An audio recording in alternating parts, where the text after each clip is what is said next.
Shalom saudaraku terkasih dalam Tuhan Yesus Kristus. Selamat pagi bagi kita sekalian dimanapun kita sedang berada. Tak pernah kita bosan-bosannya terus belajar akan kebenaran firman Tuhan. Saudaraku, saya akan mengajak kita untuk belajar tentang siapakah manusia itu di hadapan Tuhan. Nah, saudaraku, ada banyak orang melakukan penelitian tentang siapakah manusia itu dan memberikan teori-teori, pernyataan-pernyataan bahwa beragam macam tentang asal-usul dari manusia itu sendiri. Namun saya katakan bahwa setiap penemuan itu tidak memiliki dasar yang kuat.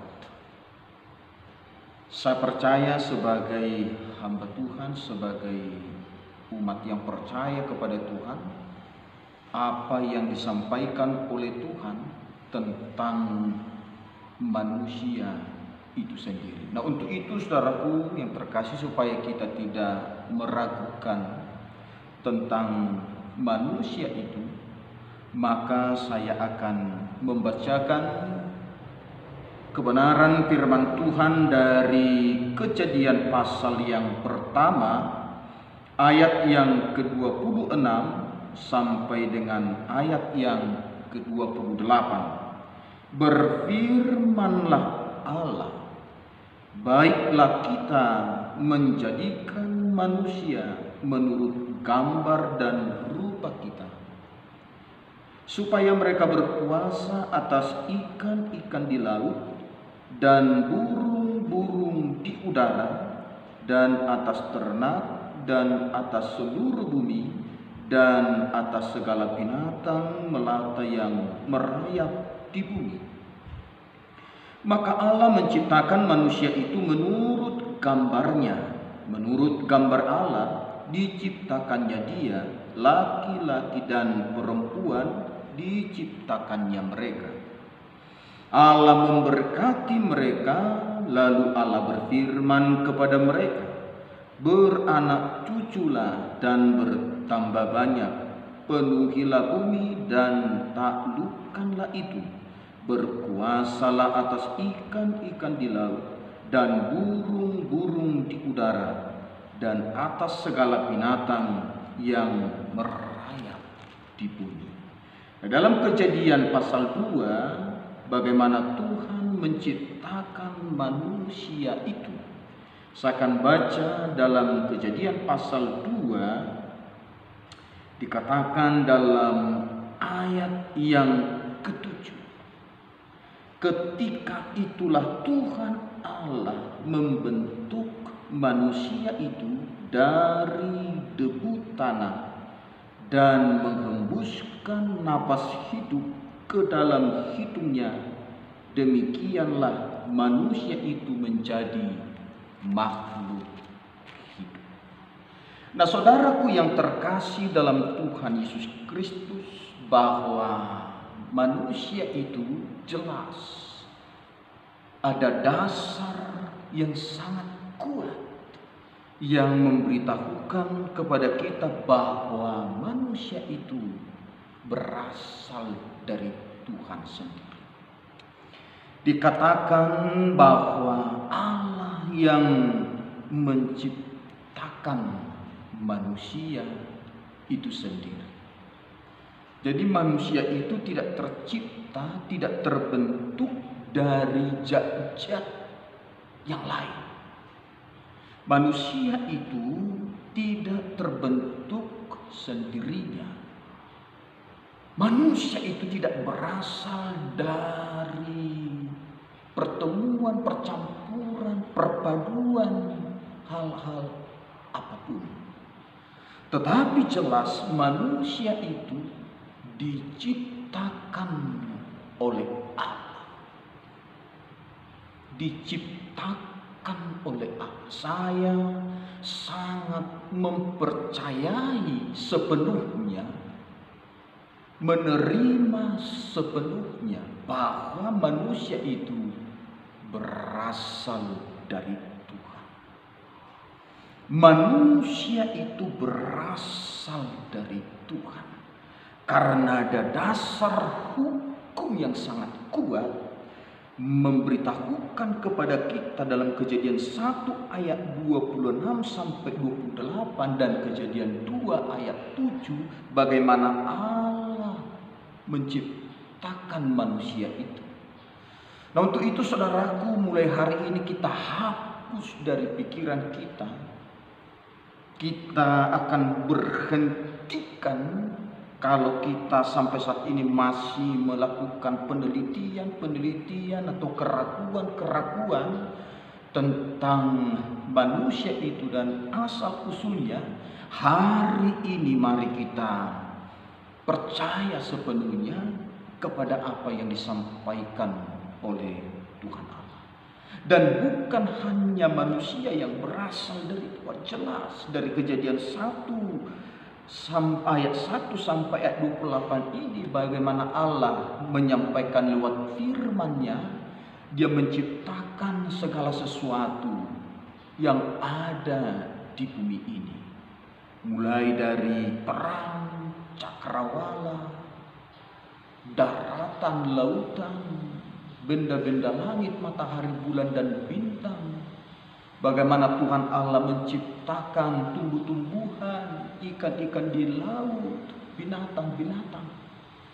Dan yang terakhir di hari yang ke-6, bagaimana Allah menciptakan manusia itu sendiri.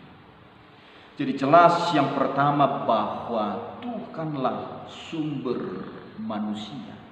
Diciptakannya manusia itu. Nah, kita akan melihat bagaimana Allah menciptakan manusia itu.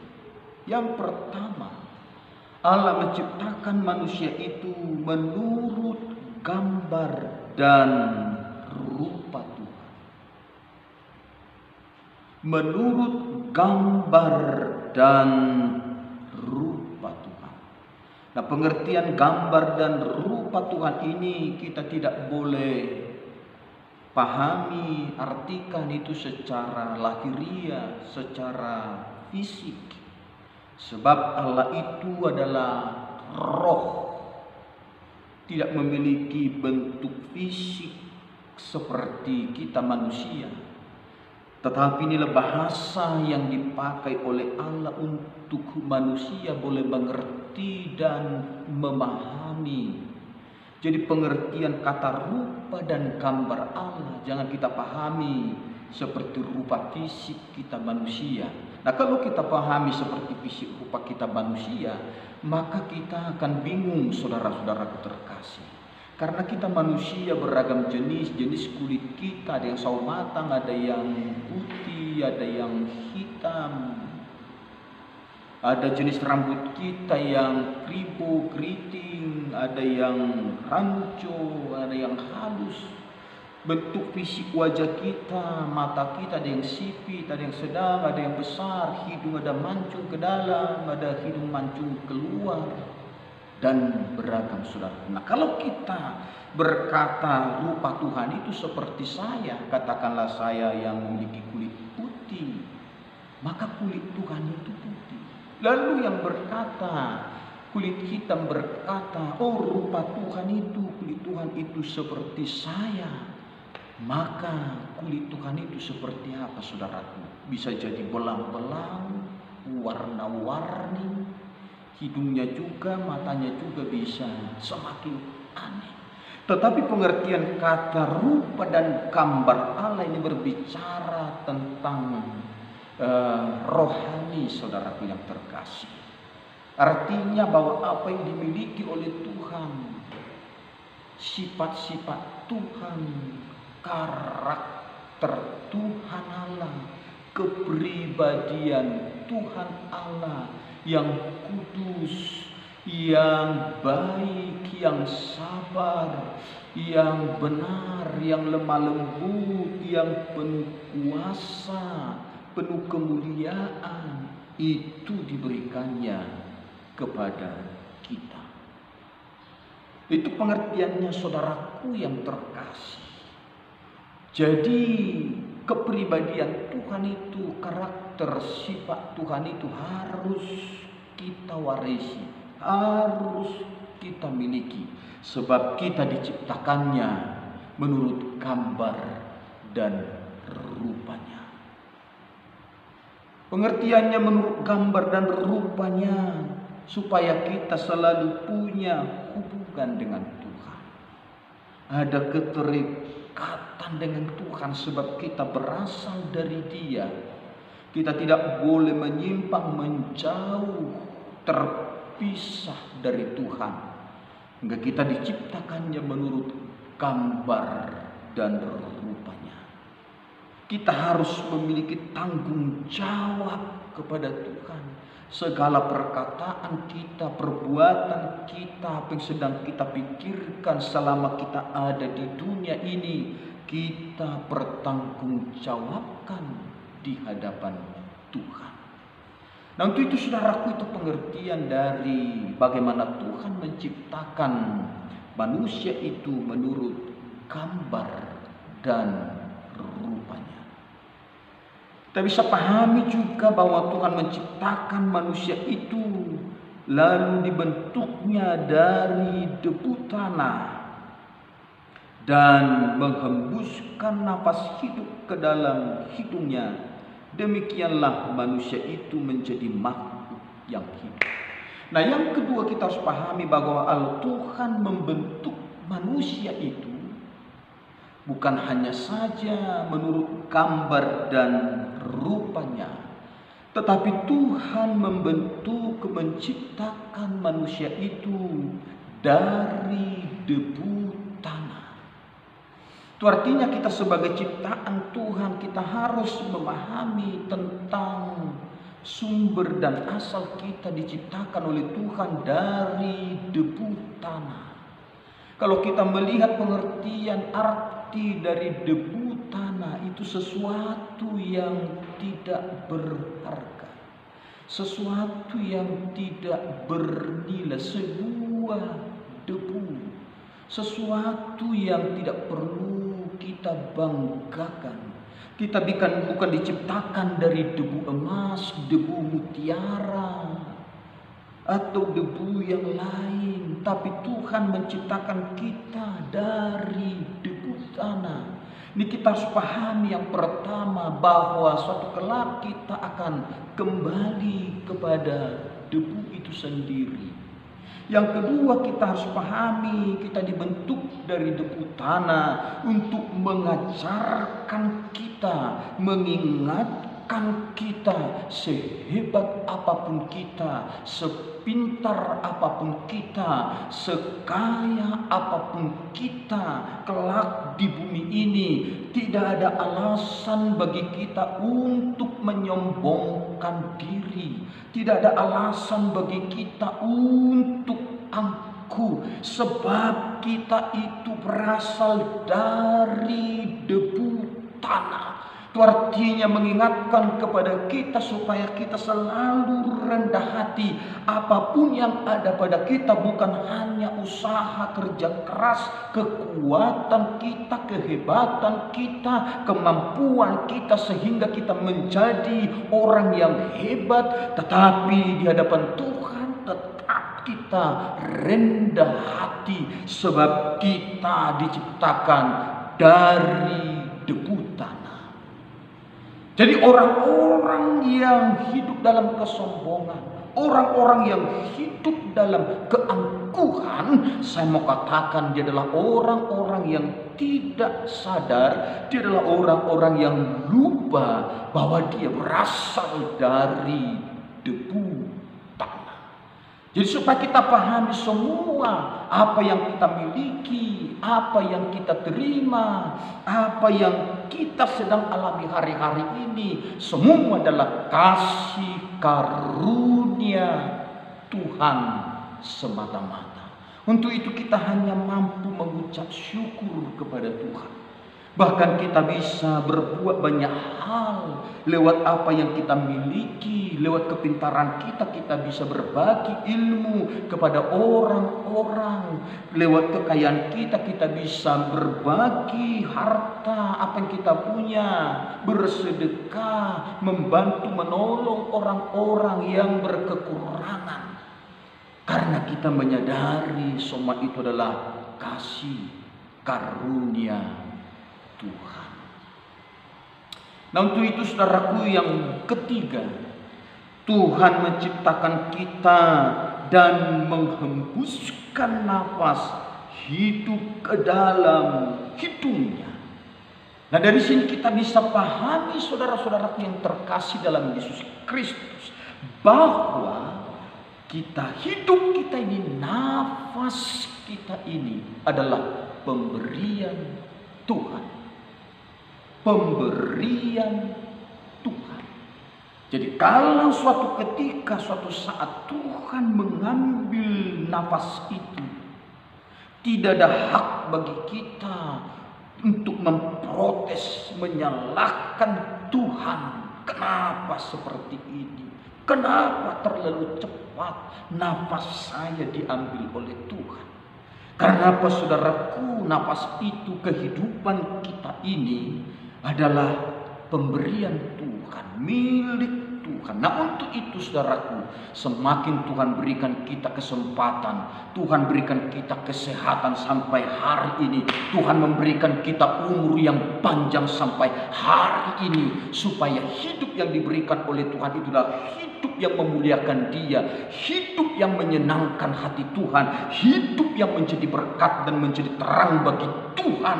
Maka kita harus mempersembahkan hidup kita ini bukan kepada hal-hal yang lain, bukan kepada hal-hal yang sia-sia, bukan kepada hal-hal yang menyenangkan daging, menyenangkan dunia ini. Hati-hati hidup ini, napas kita ini kepunyaan Tuhan.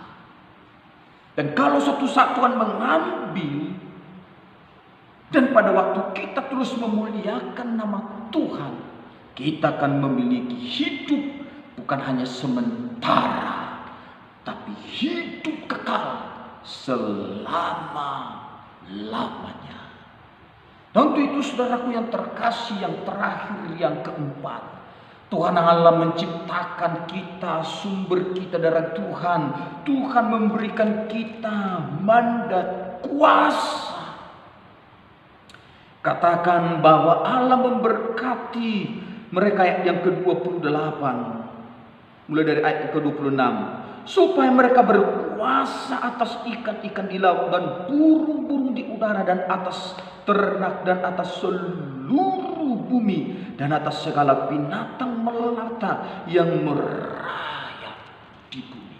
Nah, saudaraku yang terkasih, Tuhan Allah menciptakan kita dengan memberikan kita kuasa, mandat, kepercayaan mengelola ciptaan Tuhan yang lain. Pokoknya kita diberi kuasa. Jadi sesungguhnya untuk kaya raya, untuk diberkati itu Tuhan sudah berikan kita kuasa. Karena segala ciptaannya, segala yang dipunyainya di bumi ini diberikan kepada kita. Untuk itu kita bergumul, belajar, berdoa bagaimana kita bisa mengelola ini dengan baik sehingga mendatangkan berkat dan kemuliaan bagi nama Tuhan kita Yesus Kristus. Dan yang terakhir, Tuhan Allah menciptakan manusia itu dan memberkatinya. Berkatinya dengan berkat jasmani, berkat keturunan, beranak cucu dan bertambah banyaklah.